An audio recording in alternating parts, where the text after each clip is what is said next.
Espiritu. Espiritu Santo, nasa amin. Maranasan namin sa aming mga puso, nangungusap, sa aming mga isipan, pinapaalala mga bagay na dapat naming malaman, maturo sa amin. Bigyan nyo kami ng karunungan, kaalaman at pangunawa, O Diyos. Muli, naniyahan ka namin sa gabing ito, Lord. Bigyan nyo po kami ng magandang internet connection. Sa gayon, may pahayag namin ng malinaw, malaya, maayos ang iyong salita. Kami lahat ay hindi lamang maging tagapakinig sa buhay namin. Mabago ang aming mga buhay, makita ang magagandang pagbabago bilang mga namumuno sa iyong simbahan. Muli, Lord, naanyayahan po namin ang iyong presensya sa gabing ito sa pangalan ni Jesus. Amen. Thank you, Lord. Magandang gabi po, mga kapatid, Sister Ma, Brother JB. Hello kay Sis Ruth, andyan na, Sis Nobby. Thank you, Lord. Malinaw ba yung signal dyan, Sis Nobby? Sis Lola, Sis Michelle. Good evening po. Yan, good evening. Malinaw po ba ang boses ko? Yes po. Yes po. Yes, Pastor. Nasa Nasa- Pampanga ata sis Novi. Nasa malayo siya eh. Ngayon, inaano ko kasi syempre, nagbabago din yung natin eh, katawan natin. Na nibago lang ako dun sa nung Sunday. So, yung paos, yung pagod, parang sinipon, gano'n na bigla. Kasi sunod-sunod ngayong gawain, no? Rin, makaka-adapt din tayo. Masasanay din tayo dyan. Praise the Lord. Kukuha natin yung magandang sistema sa katawan. Okay, nandito na po tayo sa life management. Pinag-aralan natin 2 weeks ago itong how do I establish priorities in my life? Tama ba, Sis Lola? Yan bang ating lesson? Opo. Okay. Priority. Ay, okay. Okay, thank you, Lord. So, review lang tayo. Sis Lola, pa-review nga yung letter A. At yung mga ibig sabihin niyan. What are some additional guidelines sa basic, sa 6 po ba? And letter, tayo eh. 8, 7. Nasa tayo? Roman numeral number 8. 8 tayo magsimula. Ayan. Roman numeral number 8. Priorities. Priorities represent. Ayan. Yan. Ayan. How do I establish priorities in my life? When we talk about priorities, we talk about the value that we ascribe to things in relationship to the other things of our lives. God wants us to value what is most valuable. He wants us to value what He values. So kailangan talaga na pinapriority natin o pinapahalagahan natin kung ano yung pinapahalagahan ng Panginoon. Priorities represent... Ang question dyan, sis, thank you Lord. Maganda yung sinabi dyan eh. Kung ano po ang mahalaga sa'yo, yun ang priority mo. Di ba? Amen. Kaya kapag mahalaga sa'yo ang Diyos ang priority mo. So kapag mahalaga sa'yo ang trabaho, yun yung nagiging priority natin. Family, ganun din. Sige sis, letter A.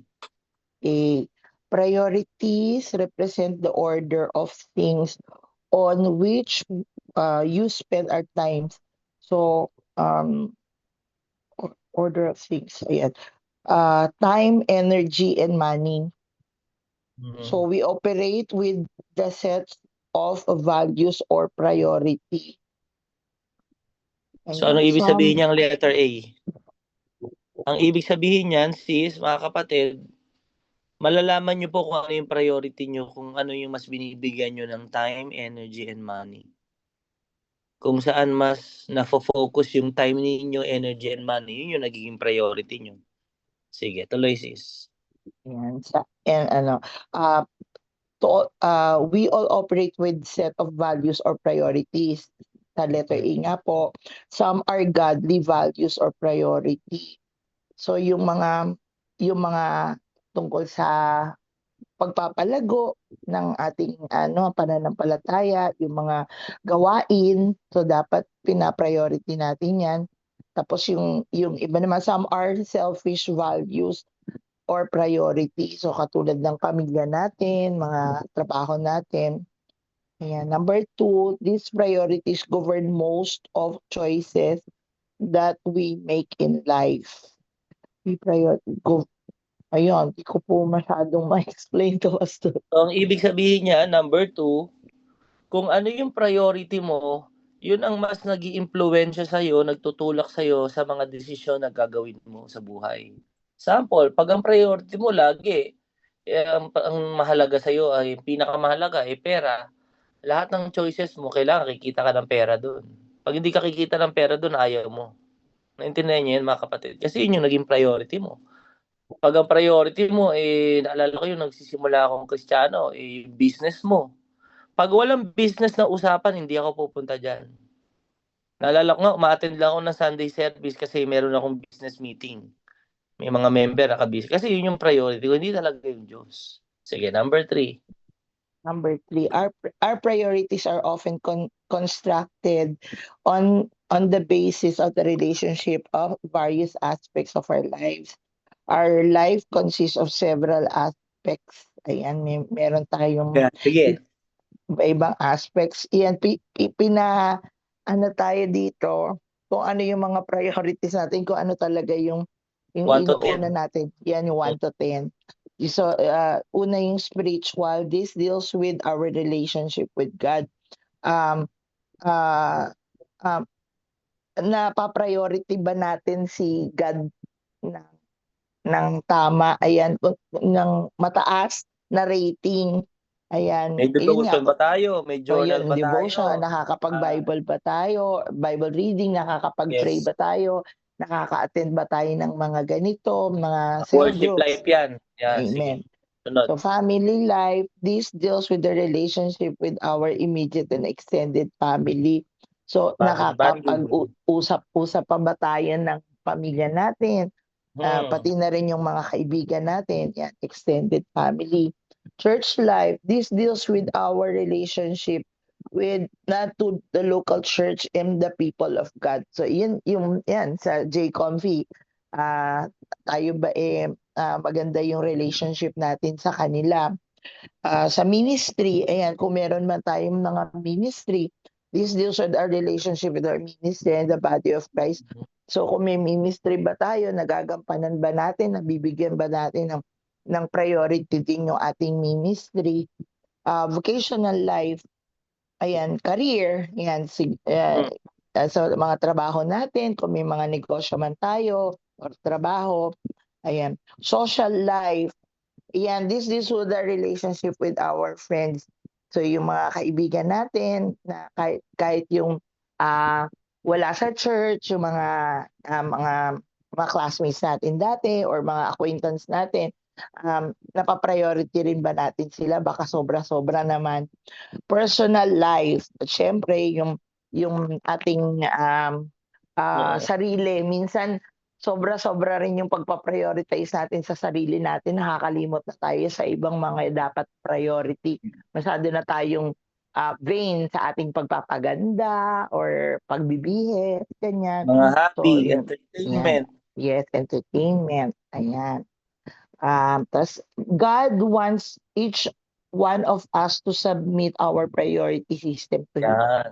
Ayan. So, kailangan lahat ng mga yon kailangan connected pa rin sa ating Panginoon yung pagpa-priority natin sa ibang mga kailangan kay Lord pa rin natin itutuon yon. God wants us to do this because He wants us achieve our destiny and fulfill His purpose.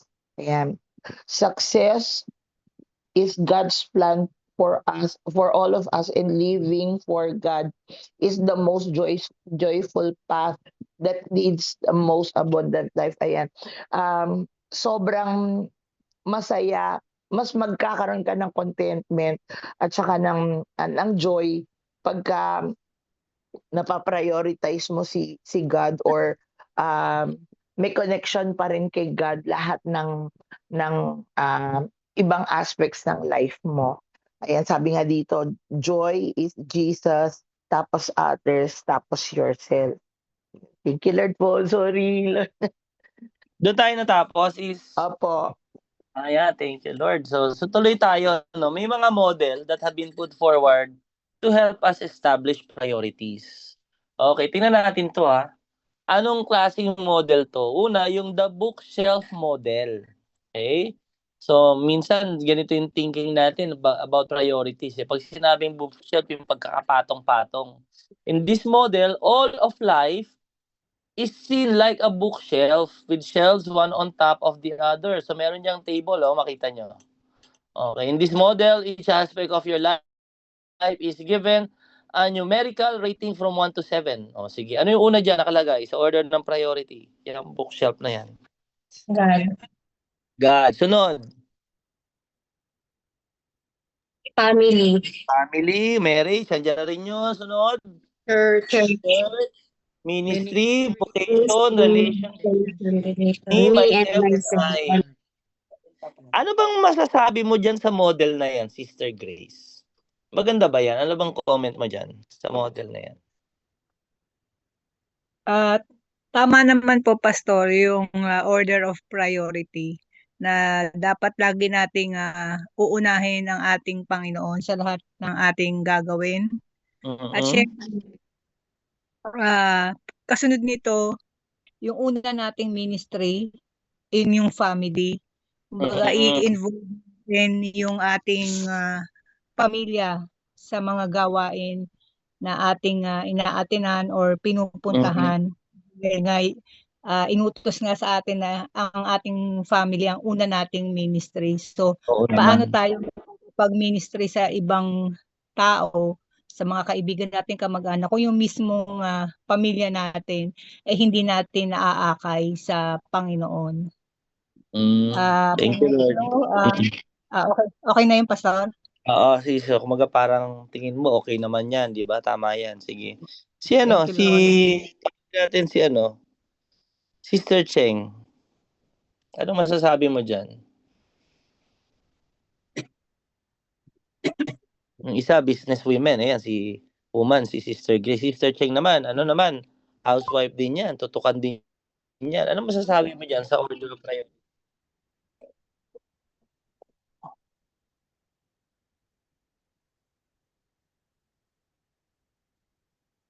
Naka-manual?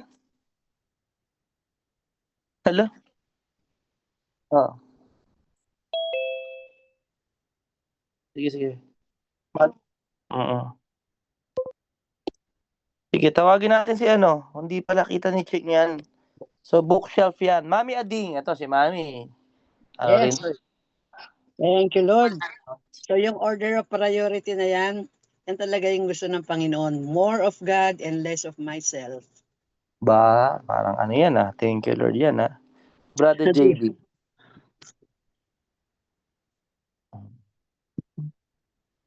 Pastor? Ano ba yung masasabi mo dyan sa bookshelf model natin?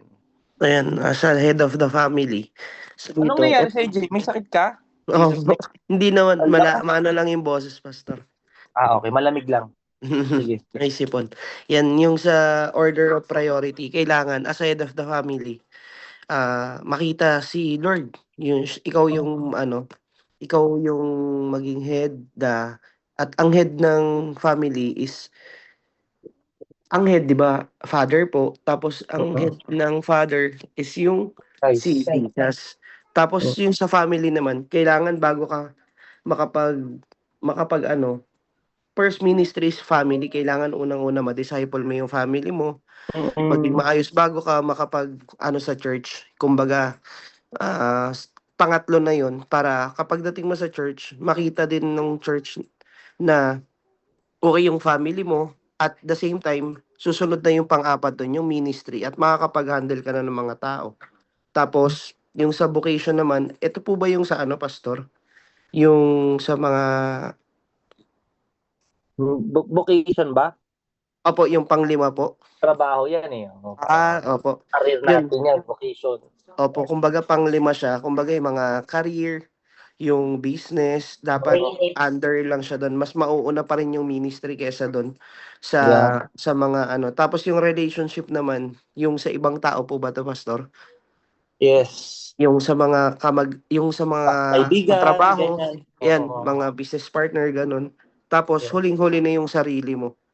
Kaya yun, Oo. yun po. Thank you, Lord, no? Kung titingnan natin ito, pakinggan nyo po maigi, ha? Kung titingnan natin itong order of priority, parang ito yung talagang model di ba? Nga lang, ang may problema sa model na to, hindi naman yung sinasabing maling-mali ito, no? Nga lang, ang problema sa model na ito, kapag lagi mo na number 1 si Lord, kumbaga parang ang thinking kasi ng tao, pag ganito yung kanyang model of life, how he will manage his or her priority, parang laging si God, para bang yung kakalimutan ko na yung vocation ko. Yan. Naintindihan nyo? So, hindi na ako mapupunta sa karera ko. Meron akong gustong gawin sa buhay ko kakalimutan ko na yun. Pamute po Ayan, sige. Pamute mo na mga kapatid. Thank you, Lord. So, pag tinignan mo itong bookshelf model, ang isa sa magiging problema sa model na ito, if you follow this model, hindi mo pwedeng maalis yung number 1. Kumbaga parang ang nagiging problema dito ang challenge sa model na ito, ano na lang yan, lagi na lang tayo magsisimba. Kapag hindi tayo nakapagsimba, hindi ka rin magtatrabaho. Ayan. Naintindihan nyo? Hindi ka na rin pwedeng So, merong mga quote notes dyan. Sometimes the most appropriate thing to do is to do what is best for you. So, minsan, kakalimutan ko muna si God. Ministry muna ako. Pag ganun ba yan? Ano muna kami, magne-negosyo muna kami. Wala muna si God, So, kapag ganito yung bookshelf model ang ating buhay, minsan, ang tendency ng tao is ma-disregard na yung mga number 2, 3, 4, 5, 6, 7 dahil si Lord na lang lagi. Hindi naman masama yun, unahin ng Diyos Yun naman gusto niya, seek first Pero ano nga bang ibig sabihin when it comes to prioritizing our God, the Lord? So kasi pag ganitong model, it can lead to a compartmentalization of our life. Pag sinabing compartmentalization, parang waffle. Alam niyo yung waffle, may mga box. So ibig sabihin, ministry lang. Pag si God lang. Pag church lang. Naintindihan nyo mga kapatid? So, God wants it all and He wants to be the Lord of our family, social life, and even our free time. God wants all the shelves and all of the bookshelves. So, gusto ni Lord, nasa Kanya lahat yan Ang gusto ni Lord, hindi mo siya aalisin dyan. Okay? Kasi minsan sa ganyang model of priority, si Lord lang tayo pag sa office lang talaga to, trabaho lang talaga to. Wala si Lord doon. Kasi number 1 si Lord number 5 na ako Naintindihan nyo? So ano po ang mas magandang model? There is a better model. Hindi dapat ganito tayo mag-isip. Hindi dapat ganito yung order of priority natin. Etong magandang model. Ayan. Ano yung sumunod na model? The wagon wheel model. Nakita nyo? Nakita nyo yung picture? Yes po. Ano yung tsura ng wagon wheel model? Bilog. Infinite. At nasa sentro, sino? Si Lord. Ang spiritual life mo, Amen. ang Diyos. Naiintindihan niyo po mga kapatid, mas maganda na ganito ang order ng ating priority. Okay naman kanina yung 1, 2, 3, 4, 5, yung bookshelf Nga lang, baka trabaho lang. Di ba? Hindi. Ang gusto ng Panginoon, lahat ng area ng buhay mo, siya yung sentro. Are you listening? Naintindihan niyo po mga kapatid? Amen. Amen. Sige. Kung titingnan natin yan, ibig sabihin, paano natin magiging sentro ng buhay natin? Paano natin masasabi na si Lord, this model God is the center of all our activity. He wants to be the center of our life. Sige. Bigyan niyo ako ng halimbawa sa family ninyo. Kahit nagbibigay ka ng oras sa family, sa marriage, magba-Valentine's Day, magde-date kayo. Pag bookshelf model, minsan, kami muna to Lord, wag ka muna dito Kaming mag-asawa lang to Naintindihan niyo ba? Hindi maganda masyado yung bookshelf. Ang mas maganda, wagon wheel model. O sige, paano nagiging sentro si Jesus? Kahit meron kayong family time, anak nyo, o sige, tanungin ko kayo, o may banding kayo, si Sister Michelle, ni Dingdong, o magde-date kayo, paano mo masasabing, andun pa rin si Lord, hindi nawawala bilang sentro. Pag nag-date kayo, ano?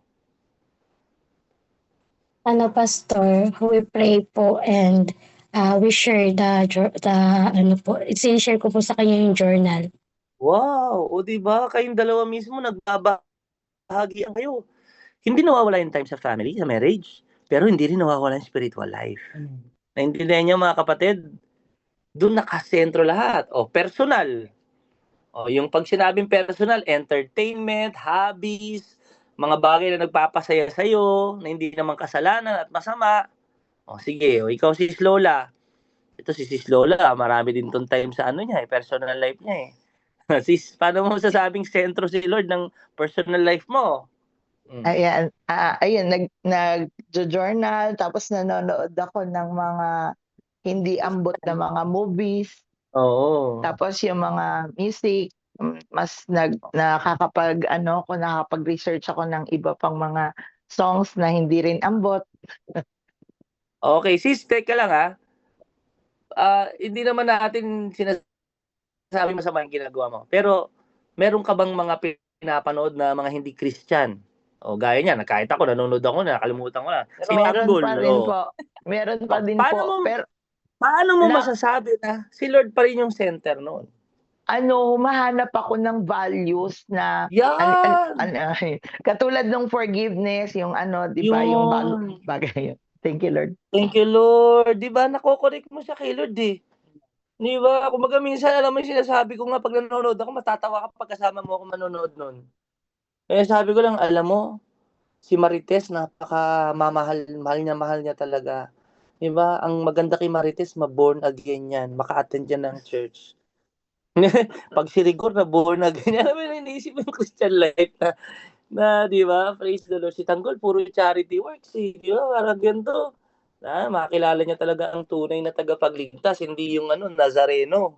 Di ba, sis? So in a way, we are entertaining ourselves, we pursue our hobbies. Oh, again, nagba-basketball ako. Di ba? In a way, nakikita nila kapag may mga calls ako na ay mali, sorry, sige, sa inyo na. Pinagbibigay mo, nagiging honest ka sa pakikipaglaro. Ayan. Sige, ito si Tita Nida, may mga social life to, may mga friends to eh.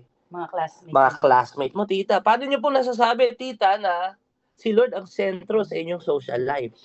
Ayan. Sige nga, tita.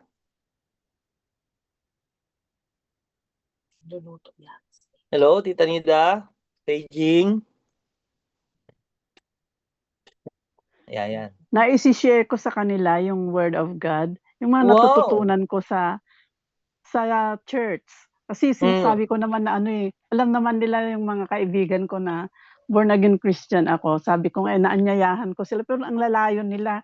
At saka sabi, mga dekandadong Katoliko, mga Katoliko sila, tinatanong naman nila ako tungkol sa ina-attenan ko na church. Amen. Di ba? Tsaka nagpe-pray ka pagkakain kayo sa labas. Yes, Di ba, po. tita? Ibang klase ang prayer mo, ibang klase yung joy ni Lord sa atin. Hindi lamang sa church life eh. Family, personal, social, vocational. Puntahan natin ha. Sino may trabaho dyan? Si Sis Noemi. Paano natin masasabi, Sis Noemi, na sa trabaho mo, si Lord pa rin ang center? Hindi siya number one lang, kumbaga, the center. Si Lord ang center sa trabaho ko dahil ito ay nagbibigay sa akin ng gabay. Kumbaga, sa umaga, syempre, before ka mag-work, mag-pray ka muna para kung may opportunity din na ma-share si Lord or words ni Lord sa mga co-workers. Ayan. Tapos, yung mga paggabay, yung paghingi ng wisdom para gabayan tayo sa mga decision sa mga clients or ano man ang mas magiging mabuti para sa bawat isa. Exactly. Yung challenges na nararanasan natin sa earthly master natin, instead na mag-focus tayo doon, nagfo-focus ako sa kay Lord as my master. Amen. So, Napapagaan yung mga challenges. makakapag-share ka. Talagang, minsan kasi pag sa trabaho kasi, ang sentro ng buhay ng tao, yung trabaho. Ang parang sa iba kasi, yung church life, yung spiritual life, tuwing Sunday lang yan. Minsan pag may trabaho ng Sunday, kalimutan ng Diyos. Kasi ang sentro ng buhay niya, trabaho. Pero alam niyo, kapag naging sentro ng buhay natin ang Diyos, kahit nung nagtatrabaho tayo, alam niyo, maipapasok mo yung mission ng Diyos. Sa mga clients, sa mga kausap, people under you, under your command. So, letter B, in this model, we acknowledge that we have a very real responsibility to each aspect of our life. So, kumbaga, hindi lang yan basta dumating sa'yo. Hindi ka lang basta binigyan ng asawa, pamilya, anak. May responsibilidad na kaakibat yun. Alam mo na dapat maging makilala nila ang Diyos, maging sentro nila ang Diyos. Alam mo na may responsibilidad ang negosyo na binigay sa'yo. Alam mo kung bakit ka bine-bless ni Lord with a lot of connections. Meron kang talent, skills, and abilities, nagagamit mo yun sa pagnenegosyo. Aba, may kaakibat na responsibilidad yun. Pag naging sentro ng buhay natin ang ating Diyos, lahat ng area ng buhay natin, we will have a real responsibility. Merong responsibilidad. Hindi mo lang siyang gagawin out of sample, hobby lang. Hindi, may responsibility. No? Letter C. In this model, no one aspect of our life is seen to get only the leftovers. Ayan, ito maganda to. Ano ibig sabihin nito? Kapag nakasentro ang buhay natin sa Diyos, hindi yung bookshelf model, wala pong naiiwan. Wala pong nale-left behind. Ay, wala na akong time. Puro na lang ako church life. Puro na lang ako ministry. Wala na akong time sa family. Hindi. Kahit may time ka sa family, nagagampanan mo pa rin yung role mo bilang isang pastor dun sa family. Sa marriage mo, ganun pa din. Kaya alam niyo po mga kapatid, lahat ng area ng buhay natin, kapag sinentro natin ang Diyos, lahat yan napupuno.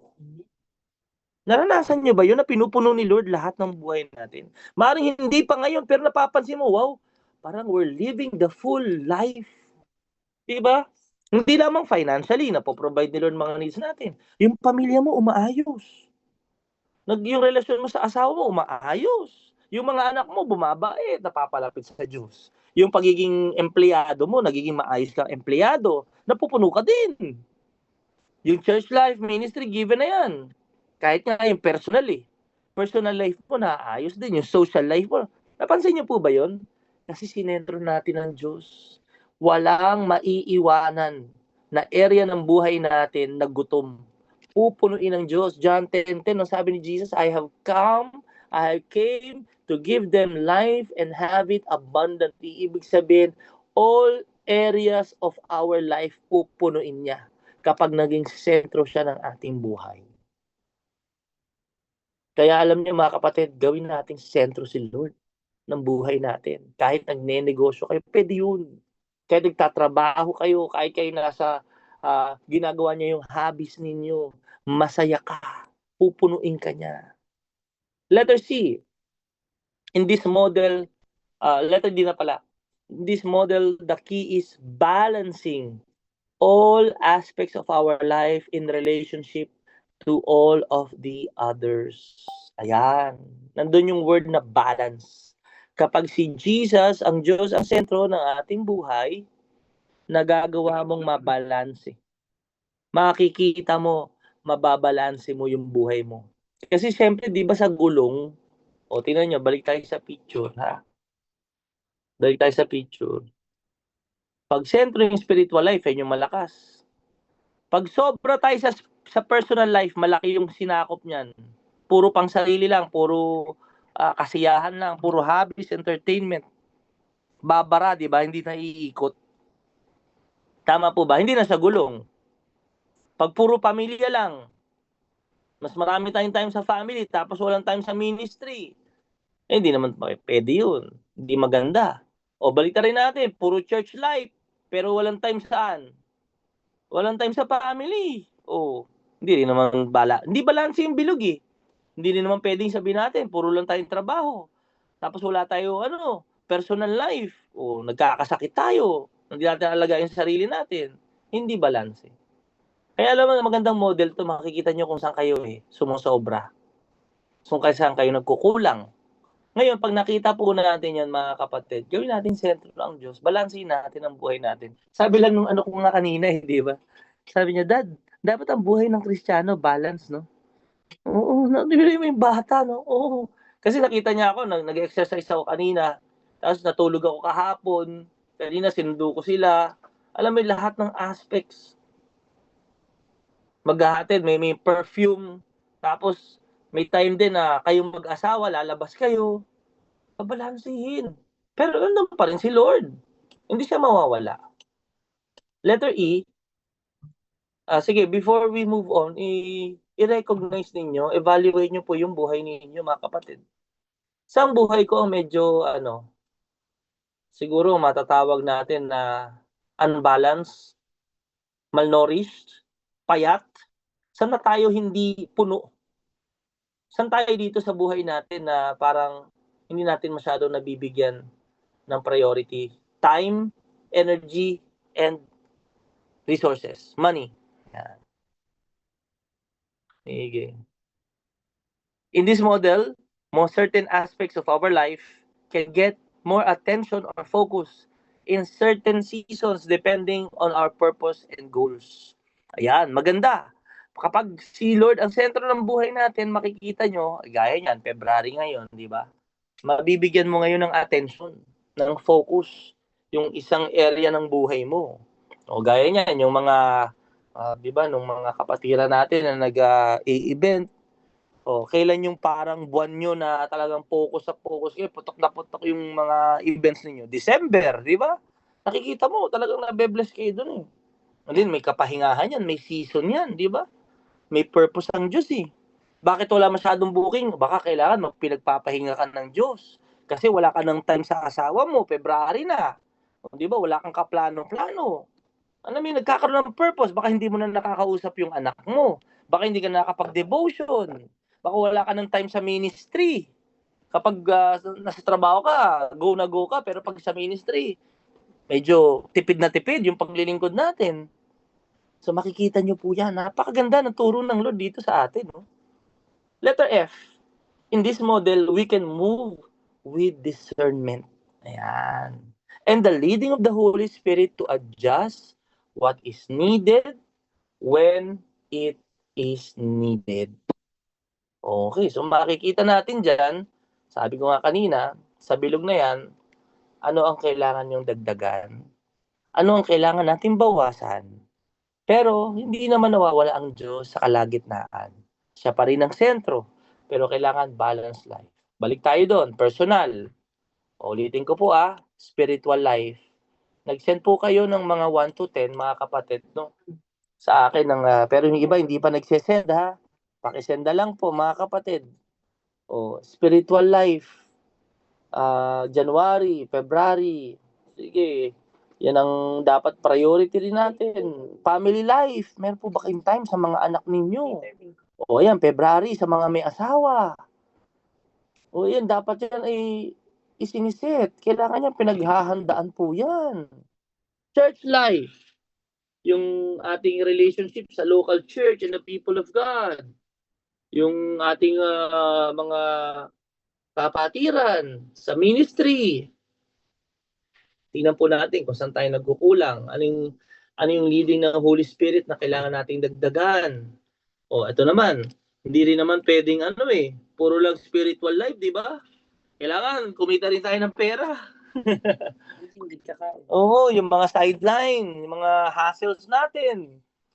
Di ba? Si Lord gusto rin niya na siyempre mapunuan din natin para maging blessing tayo sa iba. Vocational life, yung mga events, mga trabaho, mga side hustle natin. Baka nakakalimutan na natin yun. Hindi naman po masama mag-serve kay Lord, di ba? Pero in a way, di ba, kailangan din natin na gaya nga ni Apostle Paul, naging tent maker siya. Si Jesus naging karpintero din eh. Kumbaga binabalanse niya po, no? Baka naman wala na rin tayong social life. Pero thank you Lord, no? Ang social life natin parang church life din eh, no? Yung mga kaibigan natin parang sa church lang din eh, no? Parang minsan naging oo eh. Amen. Parang naging selective na rin na tayo sa mga sasamahan natin eh, no? Yung bibigyan mo ng oras. Kasi yung social life natin with discernment and with the leading of the Holy Spirit, may mga toxic relationship kasi. Na kapag kasama mo sila, talagang nahihila ka pala pababa eh. Palipad ka na, hinihila ka pababa eh, di ba? Baga parang hindi pa nila maintindihan yung ginagawa mo, yung season, hindi sila makasabay. Di ba? So yung social life din. Kaya ano rin eh, yung discernment and leading ng Holy Spirit, makikita niyo po yan eh. May mga tao rin naman na kapag kakwentuhan mo, di ba talaga naman na-uplift ka, na-encourage ka, kahit hindi spiritual life ang usapan niyo eh. Ang usapan niyo, mga business, pagpapalaki ng anak, yung mga nangyayari sa buhay nila, kinakwento. So, binabalance eh. Tingnan nyo rin to mga kapatid Importante din yung personal life. Hindi natin hinuhuli yan. Maging sentro ng buhay natin si Jesus sa ating personal life. In personal pursuit of happiness. Okay. Yung mga nagtatrabaho, nagnenegosyo, natutulog, praise God. Pero masaya pa ba kayo? Masaya in a sense na kayo mismo as a person na ano ba yung mga nagpapasaya sa'yo? Baka minsan, gusto mong kumain sa labas, di ba? Parang gusto ko ng salad yung ganito sa ganito. Punta tayo doon.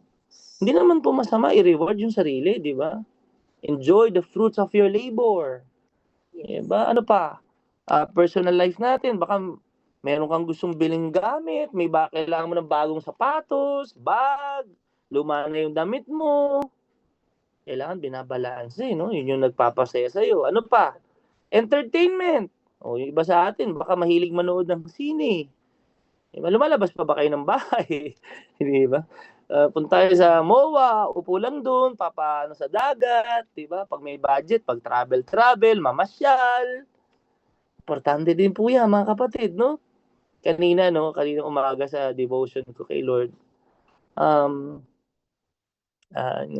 naano ko siya, kumbaga yung relationship ko sa kanya, Lord, napagod ako, I cry out to Him na, Lord, pero ganito, masaya naman ako, sabi ko sa kanya, pero gusto ko rin ma-refresh. Gusto ko rin na magkaroon ng time for myself na makahinga-hinga. Diba? Si Sisbel, ganun din. Diba? Anong natin? Habits mo na talagang nagpapasaya rin sa'yo? Exercise na? Jumping rope. Yun ang kanyang Tapos treadmill. Diba? Ako naman, basketball, takbo, papawisan ka. Masaya ako noon.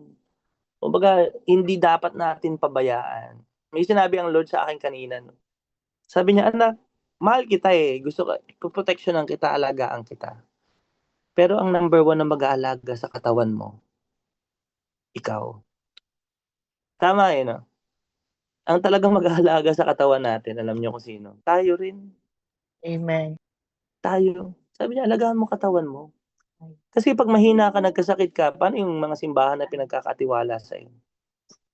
So, wag natin papabayaan, wag mong isipin na dinidemonize natin yung personal life.